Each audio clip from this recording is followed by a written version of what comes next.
welcome back to the channel. My name is Stella, and as you can see, there is no actual video of me.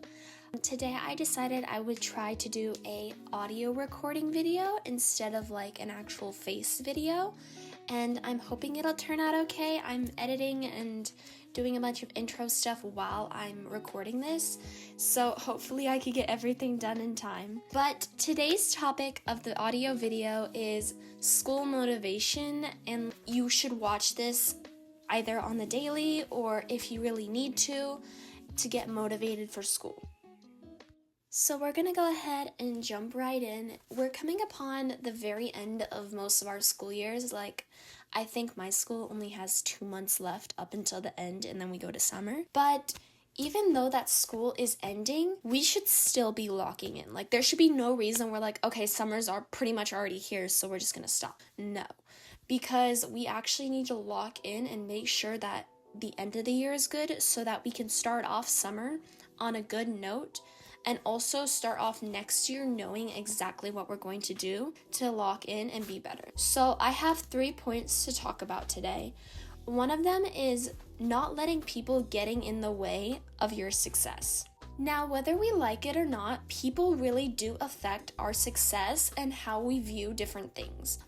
If you surround yourself with good people and people that study and people that actually care about their grades, then you're going to start caring about your grades and want to study, and people that uplift you will really make sure that you stay in your highest self. And that's really what this point means, is if you need to drop people in order to become successful because they're clouding your judgment, do it.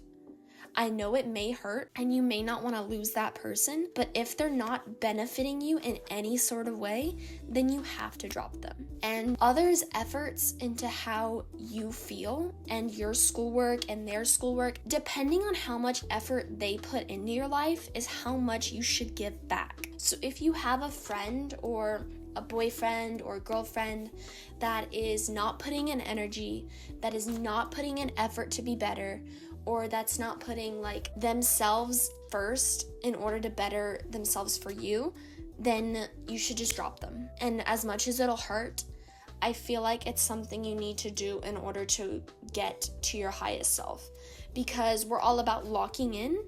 And if the other person in your life is not willing to lock in with you, then they're gonna hold you back. And then you're going to have clouded judgment in thinking that, oh, if they're not locking in, maybe I shouldn't lock in. So that's the point I'm trying to make with this, is that if you're locking in, you can't have people around you that are gonna cloud your judgment and make you second guess yourself. Because if you do, then all of the points I just said, like how you're gonna get upset or you're not gonna lock in, are all gonna come to fruition, and then you're not gonna know what to do when your next school year comes up or when summer comes up, because you're still stuck with the same people that don't benefit you. So that was all about how other people affect your being and can either hold you back or lift you up to your highest self. The next one is going to be romanticizing school. Now, I said this in a video in the past, but romanticizing school really does help you. If you don't take the little things for granted and then make school a fun thing to do, then you're going to want to lock in more, and then you're going to want to go higher and higher with your standards and goals, which is really important because you don't want to stay stagnant from one school year to the next. So I would say even just finding new and fun things to do with your schoolwork or with your backpack or your school supplies, or even stuff you do in your routines for school, really mix up how you see school and not keep it stagnant the same throughout the year. This could mean buying cute new pens. This could be finding a new way to take notes. I am very big on taking cute notes. A lot of my friends know that. I like to stay organized and I like to use different colors, but these little things that you can find joy in, like me finding joy in notes, really help make school more interesting. You don't want to stay in the same routine the entire year, because it's going to get dull, it's going to get boring, it's going to want to feel like a chore, and then you're not going to want to do it. So maybe mix it up. Maybe go to bed earlier so you can wake up either earlier or later. Maybe go to bed later and then wake up earlier. It depends on how you feel and then what your schedule looks like, and it's up to you to change it to make it better and like add change into your routines.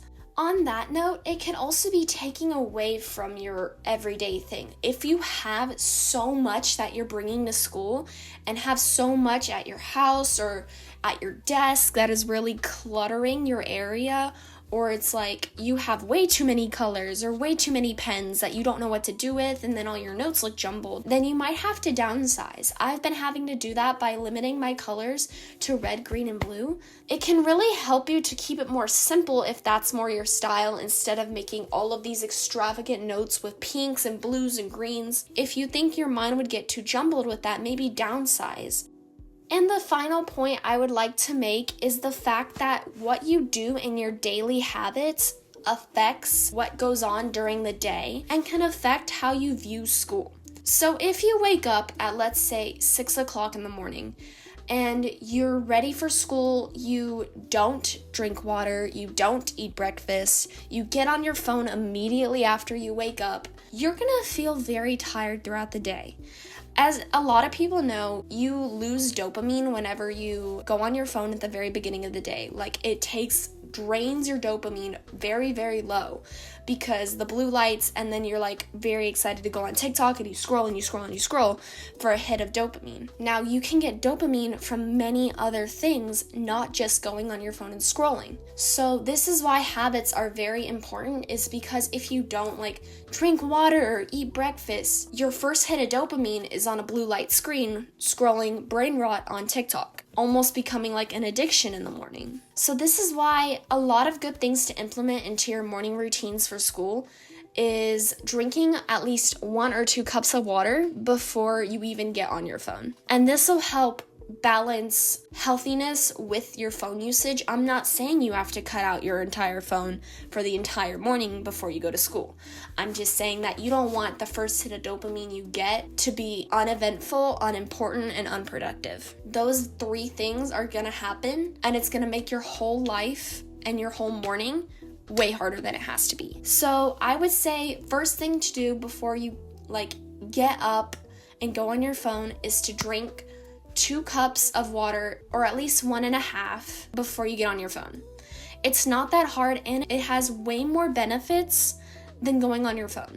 If you drink a lot of water in the morning and at night, you get clearer skin, you feel rejuvenated, you feel energized, and you really want to start the day off right. Another thing, I'm not big on eating breakfast, but even a small breakfast really can help, and you can make them fun. Now, I usually don't eat breakfast like I said, but if I do, I eat like mini muffins, I eat bananas, that's been really big. I've been eating like a banana a day, and it really helps get potassium in and vitamins.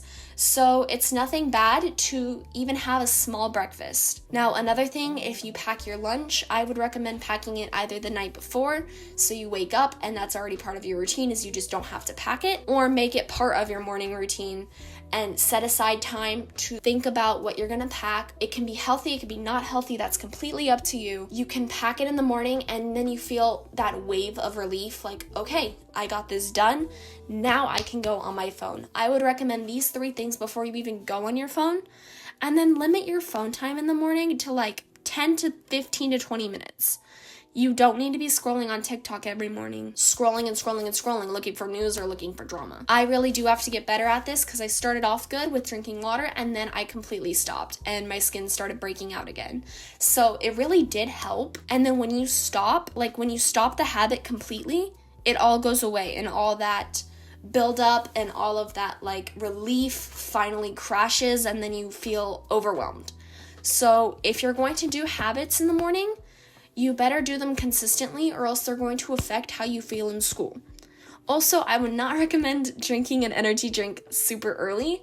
I would recommend, if you do drink like a Celsius, to start at 8 o'clock or whenever you get to school, maybe after first or second period, because that'll really affect how you feel walking into school. Maybe you'll feel jittery. I know I do if I drink a Celsius super early in the morning. So I would recommend waiting it out and slowly drinking it throughout the day to gain energy back that you're losing and getting that dopamine back.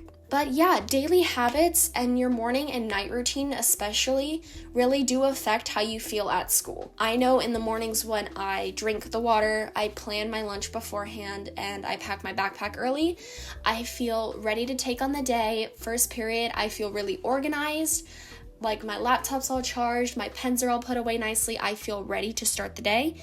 But if I don't do those habits, I feel lethargic, I feel sad, I feel like, oh, I didn't do anything to accomplish a good morning, and it makes me feel bad for the rest of the day. These are 3 things I think will really help your school motivation and help you end off the year right. So listen to this on the daily, listen to this, it could be part of your morning routine or even your night routine to help you get going for the next day. But these are 3 things that'll really help you and help with your daily school motivations to set you up for success for the end of the year, for summer, and for your next year. I'm ending sophomore year this year and going into my junior year, and I've started already planning my junior year. I have all of my school supplies on an Amazon and Target wish list. I have my backpack picked out, and I have all of my folders ready to print out these cute decals and stuff. So these routines really do set you up for success. So I'm so thankful that you came in and listened to this episode, and I'm hoping to continue this audio series, maybe turning it into like a diary series. Definitely want to continue self-help. And thank you for listening, and I will see you soon. Bye.